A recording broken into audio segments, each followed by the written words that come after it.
sur les chemins à bicyclette. Bonjour à toutes, bonjour à tous, bienvenue sur La Bicyclette, le podcast itinérant qui s'intéresse aux startups qui roulent. Je vous propose que l'on poursuive notre exploration des enjeux de la social tech en allant ici à Paris dans le 9e arrondissement à la rencontre de Sophie Baudin qui est présidente de Lilo. Lilo, c'est ce moteur de recherche alternatif qui permet à chacun de créer le monde auquel il aspire. En d'autres mots, en utilisant Lilo, vous participez activement au soutien de causes en lien avec les sujets de personnes en situation de fragilité, d'environnement, de climat ou encore de causes animales. Je vous propose sans plus tarder de retrouver Sophie Baudin, présidente de Lilo, en direct de Paris. C'est parti. Salut Sophie. Salut. Ravi d'être à tes côtés pour parler de social tech aujourd'hui pour la bicyclette. Tu nous accueilles dans un endroit original, pour le moins qu'on puisse dire. Ah bon, t'as trouvé? Légèrement. Bon, je précise qu'on est donc dans le 17e arrondissement, dans un lieu coworking qui s'appelle Remix. Exactement. Il s'avère que c'était une ancienne maison close. Donc nous sommes au sous-sol, dans le studio d'enregistrement, qualité d'enregistrement exceptionnelle, Sophie, pour cet épisode. On va parler donc de social tech, qui est le thème de cette rentrée. Mais avant ça, très rapidement, j'aimerais qu'on parle de toi, Sophie Baudin. Donc tu es présidente de Lilo. Tu as 47 ans, tu as pris ces fonctions il y a 1 an et demi environ. Et préalablement, tu as un parcours très riche, très varié. J'ai envie de dire que le trait commun presque serait l'Orange. L'Orange, puisque tu débutes ta carrière chez Orange, en CDD, c'est ça? Oui. En CDD pour ensuite t'envoler assez rapidement pour l'Argentine. Qu'est-ce que tu y fais? Alors en Argentine, déjà j'apprends l'espagnol. Ça pouvait être utile. Et ensuite, je rejoins une entreprise assez incroyable, Mastelone Hermanos, qui gère la marque La Serenissima, qui est une marque, l'une des premières marques du pays, la marque avec laquelle tous les Argentins grandissent, puisque c'est une marque qui fait des produits laitiers. D'accord. Donc là, on est dans l'univers du food. Tu es chef de produit d'une certaine manière. Tu as des fonctions très variées dans une entreprise qui n'est pas encore complètement structurée. Donc pour apprendre, c'est vraiment un terreau favorable pour toi. Cette expérience te ramène à Paris aux alentours de 2001 où tu rejoins le groupe Orange. Et là, tu te charges de participer à la distribution des offres haut débit Orange pour les professionnels. Ce qui t'amène assez rapidement à rejoindre les équipes de Wanadoo. C'est ça, et le technocentre Orange. Un mot sur cette expérience peut-être, parce que tu bascules dans le monde digital d'une certaine manière. Oui, alors c'est vrai que l'avantage, moi j'aime bien les choses qui bougent. Et à ce moment-là, c'était le développement, enfin les télécoms, tout était en train de bouger. Au départ, j'étais au niveau de la partie opérateur. C'était le moment où France Télécom s'est développée, où il y avait l'ouverture du marché à la concurrence.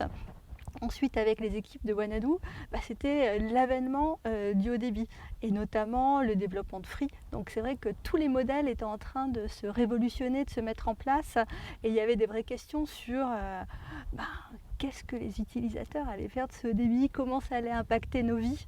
Et donc c'était des périodes vraiment très riches. Tu passes donc du consommateur à l'utilisateur d'une certaine manière, donc de l'industrie du food à celle des services, pour revenir assez rapidement dans l'industrie de la food. Tu rejoins les équipes d'Innocent, les smoothies à l'époque, extrêmement connus aujourd'hui, mais qui l'étaient moins, parce que tu rejoins une équipe de 4 personnes, c'est ça? Oui, alors on était 7, mais c'est vrai que quand je disais « tu travailles où ?» chez Innocent, les gens me disaient « Ah !» Alors là, parfois, je leur montrais le petit logo, la petite pomme avec la petite auréole. Et à ce moment-là, ils commençaient à se dire « Ah oui, peut-être, ça me dit vaguement quelque chose. » Voilà, donc il y avait tout à construire. C'était une marque anglaise, en fait, s'était bien développée en Angleterre. Mais on faisait vraiment les premiers pas en France et c'était une super aventure. Une aventure qui dure 11 ans, Oui. où tu pilotes la marque en France et à l'étranger, donc essentiellement en Europe, je crois, pays... latin, Italie, Espagne, Benelux, un peu moins latin, mais en Europe malgré tout. Exactement. Et donc tu es en prise directe avec les sujets marketing, communication. Et là, on en arrive un peu au projet Lilo. Tu as envie un peu d'autre chose. le déploiement d'Innocent dans tous les pays, ça se passe super bien, mais peut-être que le challenge finalement il a déjà été relevé et tu es dans une logique de duplication des best practices. Tu as envie d'autre chose et j'ai bien aimé la phrase que tu m'as dite en préparant cette émission. Tu m'as dit je souhaitais avoir de l'impact de mon métier et un métier à impact. Et là tu rejoins Lilo. Alors raconte-nous un petit peu de cette période pour toi charnière finalement. Oui, bah, c'était... Déjà, moi, ce que je trouve incroyable aujourd'hui, c'est qu'on a plusieurs vies. On peut avoir plusieurs vies personnelles et on a aussi plusieurs vies professionnelles, alors qui se nourrissent et se construisent les unes avec les autres. Comme tu as dit, moi, quand j'avais rejoint Innocent, ce que j'ai aimé, c'est de prendre cette entreprise, cette marque, quand elle était au moment start-up, et de la faire grandir. Sur Lilo, j'ai la chance encore d'arriver à cette étape-là. On est du coup un moteur de recherche, on aura peut-être l'occasion d'en reparler après plutôt. C'est sûr, on aura l'occasion. Et du coup, voilà, il y a beaucoup de choses à faire, on est sur un modèle qui fonctionne, mais il faut le faire connaître et c'est une belle aventure qui se dessine. Alors, lilo.org, justement. Parlons-en, si tu veux bien Sophie, le concept en quelques mots très simples pour nos auditeurs. Alors, on est le moteur de recherche solidaire français qui permet vraiment à chacun de construire ce monde qui nous fait un peu tous rêver, quoi. Enfin, rêver ou en tout cas ce monde dont on se dit il faudrait qu'on arrive à le construire ensemble, aller vers une dimension plus juste, plus humaine, plus durable. Alors c'est vrai que comme ça peut laisser penser à des bonnes intentions, mais en fait c'est assez concret puisque depuis la création de Lilo, on a ainsi reversé plus de 3 millions d'euros. 3 millions d'euros qui viennent financer des ONG, des associations qui agissent chaque jour pour l'environnement et le climat, la défense de la cause animale ou encore venir en aide aux plus fragiles. Alors on va essayer de comprendre la mécanique, puisque là c'est très bien résumé, mais il y a plusieurs petites étapes que je pense nos auditeurs aimeraient comprendre. Déjà revenons sur la notion de moteur de recherche. Aujourd'hui, on connaît le top 3 des moteurs de recherche mondiaux, qui sont d'ailleurs le top 3 dans la plupart des pays du monde. Comment ça se passe? Moi, si je vais sur Lilo, vous êtes indexé sur un moteur de recherche existant. Je suppose que ce n'est pas vous, l'équipe de Lilo, qui est relativement restreinte aujourd'hui, qui va référencer le boulanger de Saint-Germain. Comment ça se passe concrètement en termes de référencement? Alors aujourd'hui, de toute façon, il y a, comme tu l'as dit, il y a 5 moteurs de recherche dans le monde qui ont leur algorithme. D'accord? Parce qu'un moteur de recherche, pour être pertinent, il a besoin de cumuler le trafic de l'ensemble de la base des utilisateurs d'une région ou d'une zone donnée.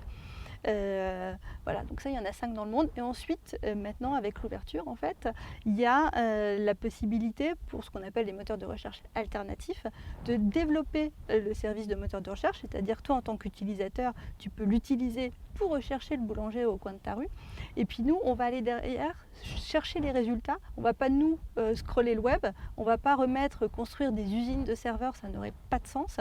Et du coup, on va aller chercher les résultats que d'autres vont pouvoir nous fournir. Moi, j'aime bien cette notion, on parlait tout à l'heure de mon expérience chez Orange, par une Free.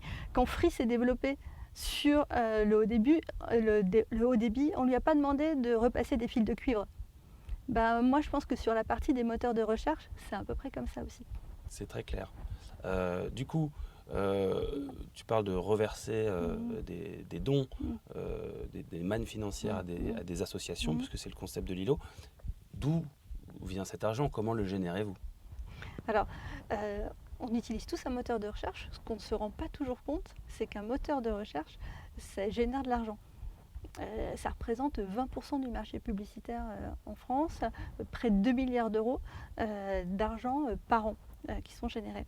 Cet argent, il est généré par les résultats en haut des résultats de recherche. Par exemple, tu cherches un billet de train Paris-Lille, tu vas avoir par exemple la SNCF qui va souhaiter acheter ce mot-clé billet de train Paris-Lille pour être sûr d'arriver tout en haut. Ce sont ces liens sponsorisés en haut des résultats de recherche qui créent le chiffre d'affaires des moteurs de recherche et de Lilo par exemple. Ensuite, concrètement, comment ça marche sur Lilo? À chaque recherche, que tu cliques ou non d'ailleurs sur un lien publicitaire, on va te créditer d'une goutte d'eau. Au fur et à mesure de tes recherches, tu vas ainsi cumuler tes gouttes d'eau et que tu pourras reverser au projet de ton choix. D'accord, donc les gouttes d'eau, à chaque fois que je fais une recherche, j'ai symboliquement collecté une goutte d'eau qui, de manière cumulée, vous représentez un volume suffisamment important pour qu'il soit injecté à une association que j'aurais identifiée parmi celles qui sont référencées chez Lilo.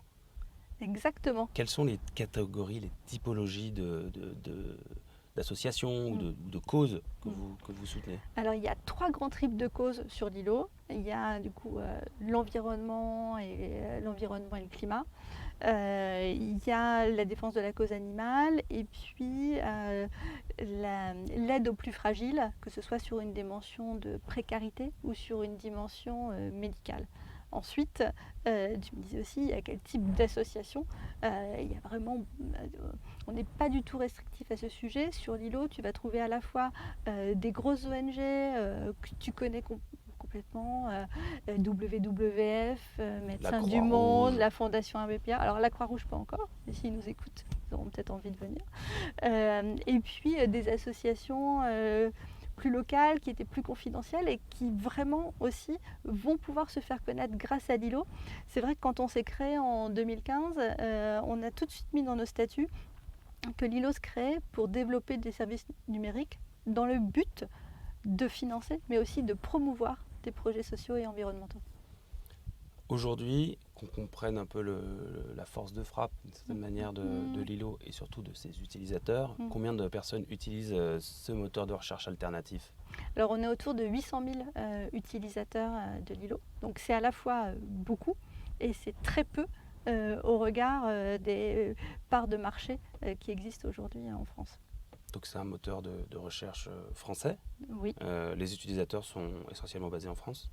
Oui, 80%, 85% aujourd'hui de nos utilisateurs sont en France. Voilà, on a forcément nos amis belges et suisses qui font partie, mais aussi on est présent en Afrique, dans les pays anglo-saxons, dans le sud de l'Europe également. Et alors, une fois que j'ai collecté suffisamment de gouttes d'eau pour pouvoir les reverser, d'ailleurs le terme est bien choisi, pour les reverser à une cause, j'ai quoi comme éventail de choix? Donc on a compris 3 catégories, mais en nombre de causes, on parle de combien de... Alors on parle de près de 300 associations différentes, et puis tu n'es pas obligé de reverser toutes tes gouttes d'eau à la même association. Tu peux le faire. On a forcément des sympathisants, des gens qui sont bénévoles dans une association.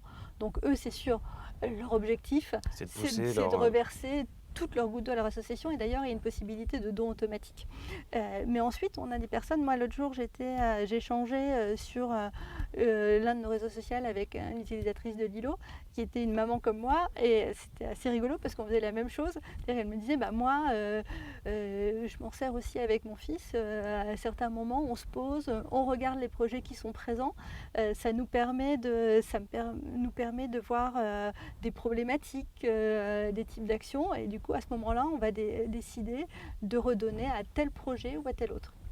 Il y a une certaine mesure, une dimension aussi éducative, alors si je comprends bien, dans l'intérêt que l'utilisateur, la famille en l'occurrence, peuvent attacher à certaines causes. Bien sûr, oui, il y a une vraie dimension éducative. Moi, je suis chaque jour, ce qui est génial, c'est que chaque jour, je découvre des projets.